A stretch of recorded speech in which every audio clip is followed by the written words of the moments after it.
উঠতে এবং বসতে যেই মানুষটা ছোট্ট এই দোয়াটা পড়তে পারবে, আল্লাহ তাআলা সঙ্গে সঙ্গে ওই বান্দার উপর খুশি হয়ে যাবেন। সুবহানাল্লাহ।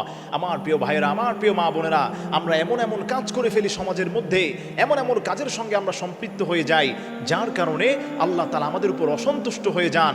আপনি যদি যে কোনো সময় উঠতে এবং বসতে আল্লাহ তাআলার জন্য আল্লাহ তাআলার কাছে ছোট্ট দোয়াটি পড়তে পারেন, আল্লাহর হাবিব সাল্লাল্লাহু আলাইহি ওয়াসাল্লাম বলে দিয়েছেন, কোনো বান্দা যদি এই দোয়াটা পড়তে পারে, রব্বিগফিরলি যুনুবি, আমি আবারও রিপিট করছি, রব্বিগফিরলি যুনুবি, হে আল্লাহ আপনি আমাকে ক্ষমা করে দেন, আমার গুনাহগুলোকে আপনি মাফ করেন। যেই বান্দা উঠতে বসতে এই দোয়ার আমলটা করতে পারবে, আল্লাহর নবী বলে দিয়েছেন ওই বান্দাটা এই দোয়াটা পড়তে দেরি হবে, আল্লাহ তাআলা ওই বান্দার উপর খুশি হতে আল্লাহ তাআলা দেরি করবেন না।